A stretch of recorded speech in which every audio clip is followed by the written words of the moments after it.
TV show mukomeza gukurikiraho ibiganiro bigiye bitandukanye. Rero twebwe tubagezaho ibiganiro abatumirwa bagiye batandukanye nk'uko Nyirangazari yabibabwiye. Twebwe dutumira umuntu akaza tugakorana ikiganiro, ariko niyo ufite nka filime comedy ushaka kuba nawe wacisha kuri YouTube, kubera ko intego yacu ni ugufasha aba content creators kugira ngo nabo bibonera utuviews, ibintu byabo bikomeze kugenda bitera imbere. Rero nayo mpamvu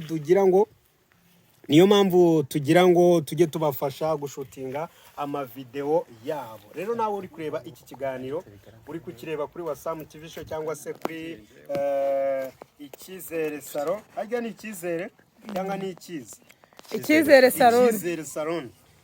Kwa Nyirangazari nyine ubwo niho abarizwa. Waduhamagara tukaza tukagushutingira komedi zawe. Ushobora no kutuvugisha kuri 0722262566. Wasamu nyirizina niwe uhita ukwitaba. Akaba ari umuterankunga mukuru wa Nyirangazari official n'Icyizere Salon.